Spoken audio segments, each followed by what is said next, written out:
What's up, Browns fans? Time now for another stop on the road to the draft as the Browns get ready to add another piece of the puzzle. We know the draft critical in building the team, getting great talent below market value. That's what you can do in the draft. And when you think about the wide receiver position, what we're told is this is a historic wide receiver class in terms of the talent that is available, not only in the first round, but guys who normally would be first round picks will be going in the second, maybe even into the third and fourth round picks will be second round picks. So there's great value at this position this year. And Gribbs, when you take a look at what our wide receiver room looks like right now, what stands out to you and that could maybe then make sense for the Browns to look at receivers in this draft? Well, and like we saw last year, it's hard to find a better combo at the top of your wide receiver room than what you got in Odell Beckham Jr. and Jarvis Landry.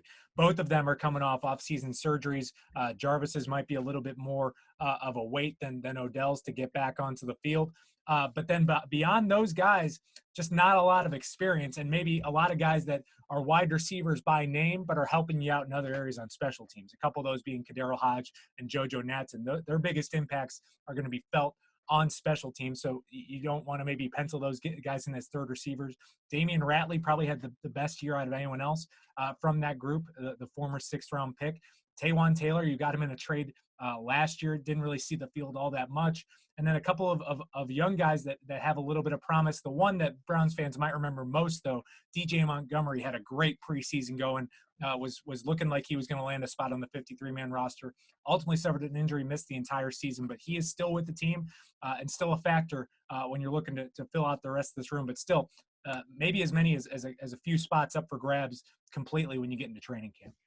Yeah, and when you look at this, look, we're going to be a team that's going to run two receivers the majority of the time. Last year, Minnesota had two receivers or fewer on the field more than any other team in the NFL. So it's not like, you're thinking of the Browns running 11 personnel, three receivers out there a lot. But at the same time, you've got to have somebody in place. You mentioned the injury, somebody to be working there with Baker. And the question is, can Taylor, the former third-round pick who has a lot of speed but is a smaller receiver, can he step up?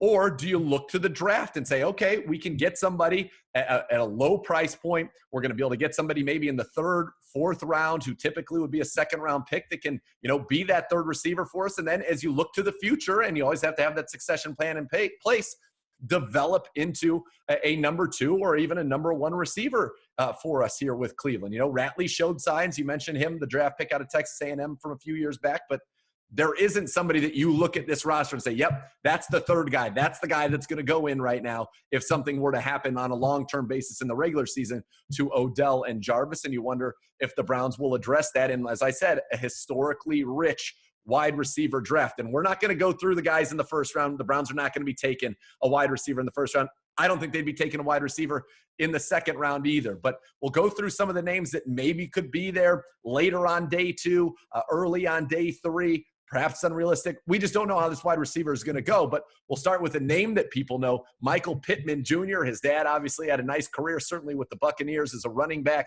but had he himself had a nice career down there at USC. Yeah, I mean, it's a player from a program that likes to produce big-time wide receivers, and this guy is a big wide receiver. At 6'4", 223. That gives you a player that is not currently in your room right now. Odell and Jarvis are not the biggest guys. They're not the littlest guys. They're right in the middle. But this guy would be your red zone, big body target that you could add to your offense. And like we've heard a lot, when you're building a wide receiver room, it's almost like building a basketball team. You need guys with different skill sets, different sizes, different things they can do. That's the most important thing. And he certainly fits that mold in that receiver position. Now, granted, you've got a couple of guys who fit this position mold at the tight end position, but this would be your big body at wide receiver that you really, I guess Brashad Perriman gave it to you a couple of years ago, but he was more of a speed guy, not really a red zone guy. This would be your big bodied guy that could muscle some catches away from DBs. Yeah, Pittman last year, 1,275 yards, 11 touchdowns, only 12.6 a catch. But prior to that, 18.5, 17.6. So he did have some big plays in college, but you're right, a big guy. And we're going to show you, we're going to talk about receivers of all different sizes, but there will be a focus, I think, on something you don't have. That's bigger guys. Now, the next guy we'll talk about, not a big guy, but he is pretty electric. KJ Hamler, 5'8", 178, but you know he can fly, make big plays as he did at Penn State last year, averaged 17 yards a catch for his career there, 13 touchdowns in 2 seasons. But his speed, and you go back and you think about in 2014 when Kyle Shanahan was here, they had that speed component. Now, obviously Odell can do it. Obviously Jarvis more of that possession receiver, great after the catch, but we don't have that true burner. Now, could that end up being Taywan Taylor? Yes, it could. That's what he was drafted to be. But this guy has speed. And you think about Taylor Gabriel, what he was able to do with that speed back in 2014. And Hamler seems like somebody that maybe could fill that role. And you could use misdirection. You could use him on the sweeps and the wide receiver end arounds that you see in this type of wide zone scheme, not to mention take the top off the defense.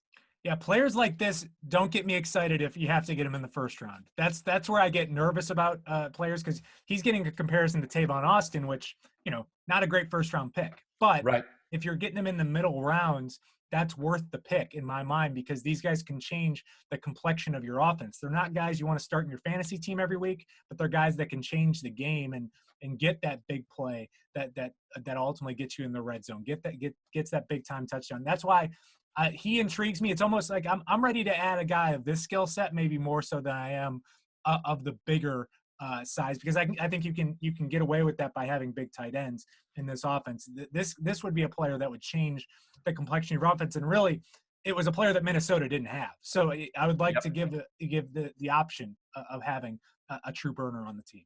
Yeah, and he would be that. And there's no doubt, you think about what Kansas City is able to do because of the speed of guys like Tyreek Hill and Mecole Hardman.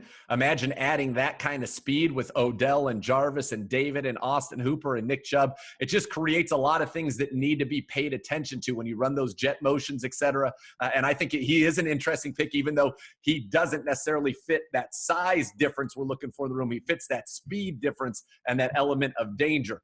Back to the big guys, though, Chase Claypool. Some people aren't sure if he's a tight end or if he's a receiver. He's 6'4", but he runs a 4.4. He's big, he's fast, he's productive. Last year, obviously, at Notre Dame, where he had over 1,000 yards, 13 touchdowns. He's another intriguing guy because of that size-speed combo you talked about.